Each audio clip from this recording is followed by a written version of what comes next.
11. That's how many times the axe came down, not because she fought back, not because she ran, not because the executioner was trying to make a point, because he didn't know what he was doing. She was 67 years old. She had committed no crime, no trial, no evidence, no verdict. And yet on the morning of May 27th, 1541, a boy with an axe hacked her to pieces in front of 150 people while the Lord Mayor of London stood there and watched. Her name was Margaret Pole, and the man who ordered her death was simply afraid of her last name. Now, before we get to that courtyard, I need you to understand something, because if you don't know who Margaret Pole was, this story won't hit the way it should.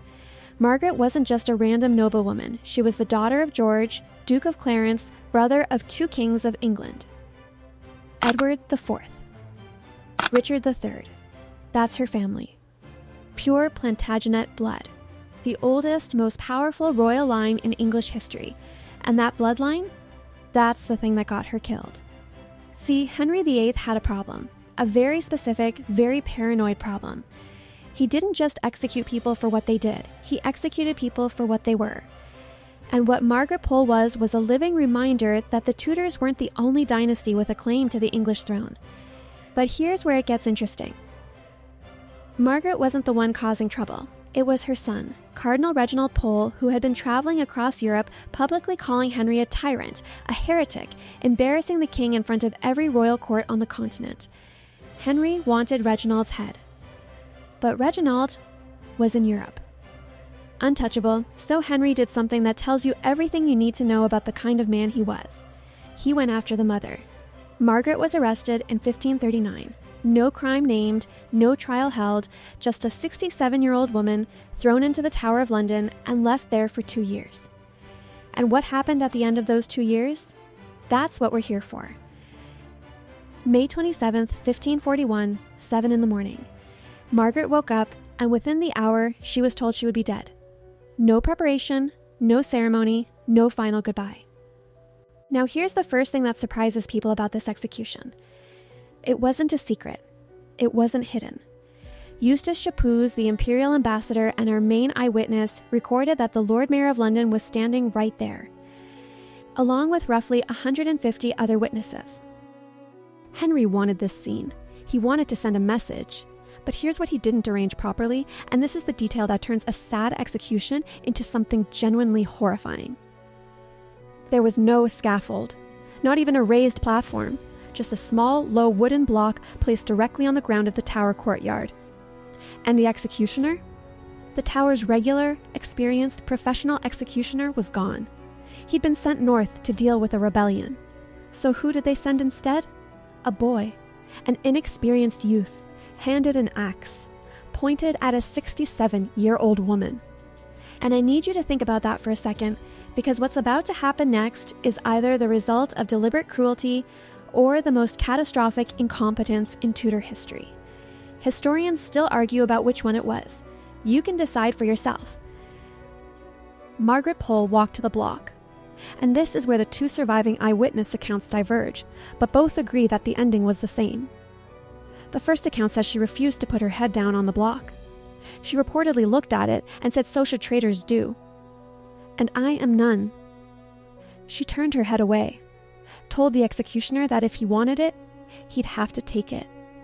The second account says something even more visceral, that as the axe swung, she physically broke away, that she moved, and now the inexperienced boy is swinging an axe at a moving target. Both accounts agree on the number of blows it took. 11 times that axe came down. Chapuis, who was there, wrote that the youth was wretched and blundering, and that he hacked her head and shoulders to pieces in the most pitiful manner. A wretched and blundering youth who hacked her head and shoulders to pieces in the most pitiful manner. 150 people stood there and watched. The Lord Mayor of London stood there and watched. This was not an execution. It was a slaughter. The woman who had survived the Wars of the Roses, the reigns of 4 kings, and the religious upheaval of an entire nation died like this. On the ground. At dawn. In 11 blows. Because a king was afraid of her last name. Now here's what Henry didn't count on. The reaction across Europe was not fear.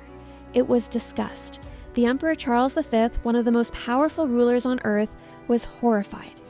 Chapuis himself wrote to the Queen of Hungary that there was no need or haste for this, that Margaret, given her age, could not, in the ordinary course of nature, live long. Even people who had cheered Henry's other executions went quiet, because Margaret Pole had done nothing, not a single proven act of treason. Henry VIII killed her because she existed, and Reginald, the son, was trying to punish? He heard the news, called his mother a martyr on the spot, and then kept going. He did not crumble. He did not break. He outlived the king. Under Queen Mary I, Reginald Pole came back to England and became the Archbishop of Canterbury, the highest church position in the entire country. Henry's greatest act of revenge had completely backfired. The Catholic Church beatified Margaret in 1886 under Pope Leo III, recognizing her as a martyr of the faith alongside 63 other English martyrs. Her feast day is May 28th. She got the last word. Henry never did. Margaret Pole was the last of the Plantagenets.